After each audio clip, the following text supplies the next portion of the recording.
Welcome kids to my farm. I'm looking forward to having you as part of my farm this year. My farm is called Bakken Farms. I farm with my brother Jay, and my dad is retired, but he still helps out on a day-to-day basis and gets to be a little bit less every year as he gets a little bit older. We raise corn and soybeans and alfalfa and grass. Most people don't think of grass as something you raise, but grass during 6 months of the year is what our cow-calf part of our operation eats. The rest of it we use for feed. The soybeans we do sell to the local elevator, and they're made into everything from the ink that is part of your newspaper to maybe even the tires that are on your car.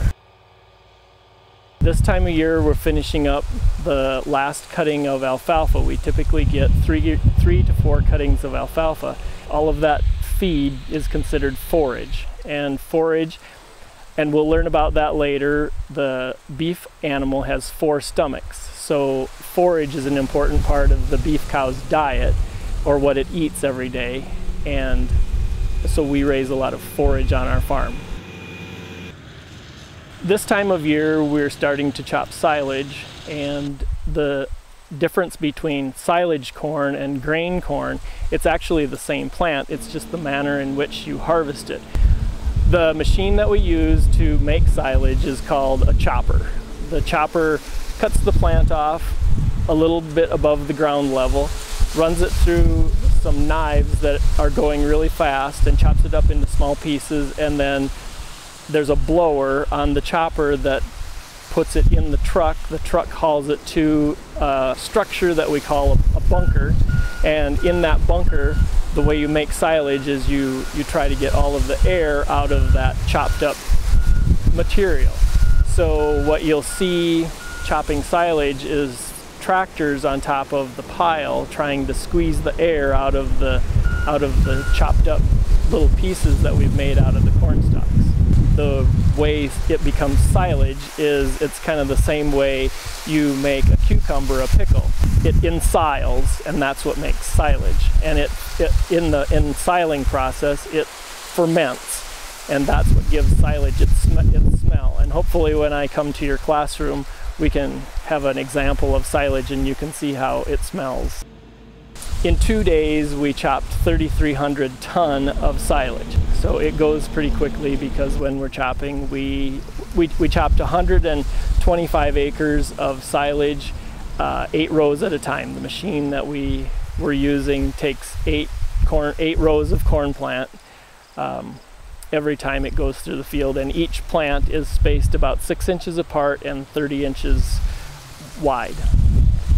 Behind me today, you'll see some of what I would call our cow-calf pairs. This time of year, we are weaning the calves, and what that means is the calf will be separated from its mother, and just like when you graduate from high school, your parents say you kind of have to go out on your own, and that's a time at which we have to separate the calves from their mothers. It would be a bad thing to leave the calves with their mothers because the mother only has enough milk to provide for a calf that's not so big, and then the mother cow can go to have a calf again the next year.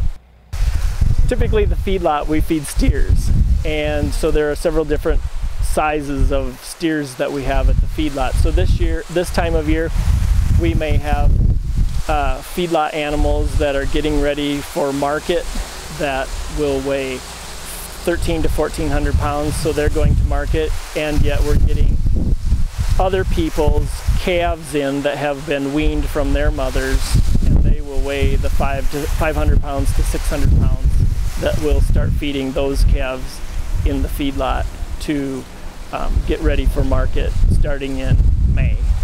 Probably the best thing of being a farmer is you get to manage your own time and make your own decisions, and whether your decisions are good or bad kind of determines about how good a farmer you end up being, because it's just something that is a little bit hard to explain. It's a lot of long hours, and some days can be rather discouraging if there's a blizzard and you're trying to have baby calves in the snowbank and that type of thing. But when you get to days like today where the cows are in the grass and the corn's growing and it's ready for harvest and the calves are all laying down, it makes it all worth it. So I hope together that we have fun this year. I'm looking forward to being part of your classroom and working with your teacher, and I'm looking forward to meeting you sometime throughout the year.